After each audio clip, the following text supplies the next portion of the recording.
Psaume 66. Que Dieu nous prenne en grâce et qu'il nous bénisse. Que son visage s'illumine pour nous et ton chemin sera connu sur la terre, ton salut parmi toutes les nations. Que les nations chantent leur joie, car tu gouvernes le monde avec justice. Sur la terre, tu conduis les nations. La terre a donné son fruit. Dieu, notre Dieu, nous bénit. Que la terre tout entière l'adore. On ne pouvait pas trouver de plus belle réponse que ce psaume 66, en écho à la première lecture, qui nous offrait la superbe formule de bénédiction rapportée par le livre des Nombres. Que le Seigneur te bénisse et te garde. Que le Seigneur fasse briller sur toi son visage, qu'il te prenne en grâce. Que le Seigneur tourne vers toi son visage, qu'il t'apporte la paix. Notre psaume est bien dans la même tonalité. Je vous propose 5 remarques. Première remarque sur le sens même du mot bénédiction, pour commencer. On trouve chez le prophète Zacharie cette phrase. En ces jours-là, 10 hommes de toutes les langues que parlent les nations s'accrocheront à un juif par le pan de son manteau en déclarant « Nous voulons aller avec toi, car nous l'avons appris, Dieu est avec vous. » C'est au chapitre 8 de Zacharie. Voilà une très belle définition de la bénédiction. Dire que Dieu nous bénit, c'est dire que Dieu nous accompagne, que Dieu est avec nous. C'était d'ailleurs le nom même de Dieu révélé au Sinaï, YHVH, ce nom imprononçable que l'on traduit par Seigneur et qu'on écrit en majuscule. On ne sait pas le traduire, mais nos frères juifs le comprennent comme une promesse de présence permanente, de sollicitude de Dieu auprès de son peuple. Deuxième remarque, cette fois, c'est le peuple qui appelle sur lui, qui demande la bénédiction de Dieu. Que Dieu nous prenne en grâce et nous bénisse. À propos de la formule des prêtres, la bénédiction du livre des Nombres, j'avais insisté sur le fait que nous sommes assurés en permanence de la bénédiction de Dieu, mais que nous sommes libres de ne pas l'accueillir. Quand le prêtre dit que le Seigneur vous bénisse, il n'exprime pas le souhait que Dieu veuille bien nous bénir, comme si Dieu pouvait tout d'un coup cesser de nous bénir. Le prêtre exprime le souhait que nous ouvrions notre cœur à cette bénédiction de Dieu, qui peut, si nous le désirons, agir en nous et nous transformer. Et la fin de ce psaume le dit très bien. Dieu, notre Dieu, nous bénit, que Dieu nous bénisse.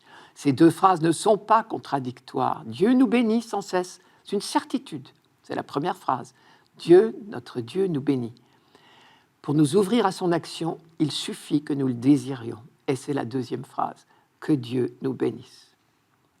Troisième remarque, cette certitude d'être exaucé avant même de formuler une demande est caractéristique de toute prière en Israël. Le croyant sait qu'il baigne en permanence dans la bénédiction, la présence bienfaisante de Dieu.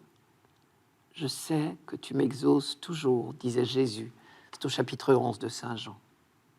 Quatrième remarque, le peuple d'Israël ne demande pas cette bénédiction pour lui tout seul. Car cette bénédiction prononcée sur Israël rayonnera, rejaillira sur les autres. Dans ce psaume, on retrouve, comme toujours, les deux thèmes entrelacés. D'une part, ce qu'on appelle l'élection d'Israël et de l'autre, l'universalisme du projet de Dieu.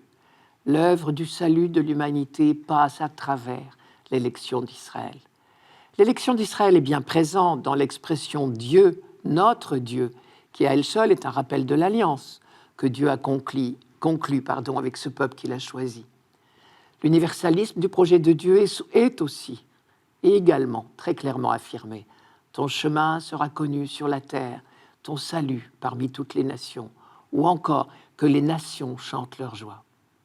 Et d'ailleurs, vous avez remarqué le refrain répété 2 fois, qui appelle le jour où tous les peuples enfin accueilleront la bénédiction de Dieu.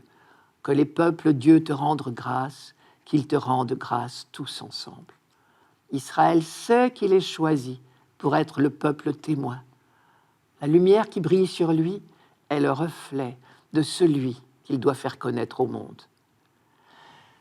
À vrai dire, cette compréhension de l'élection d'Israël comme une vocation n'a pas été immédiate pour les hommes de la Bible. Et c'est bien compréhensible.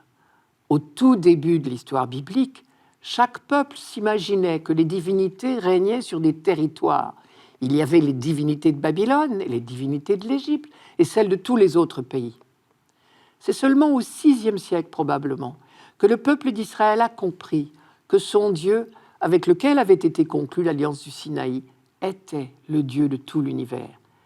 L'élection d'Israël n'était pas abolie pour autant, mais elle prenait un sens nouveau.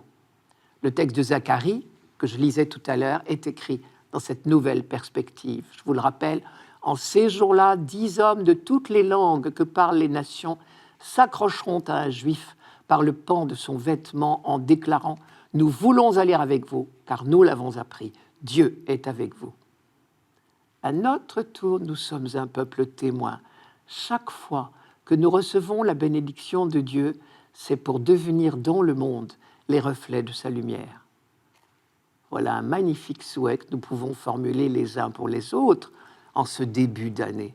Être des vecteurs de la lumière de Dieu pour tous ceux qu'elle n'éblouit pas encore. 5e remarque et dernière, la terre a donné son fruit. Les chrétiens relisent ce psaume en pensant à la naissance du Sauveur. Quand les temps furent accomplis, la terre a porté son fruit.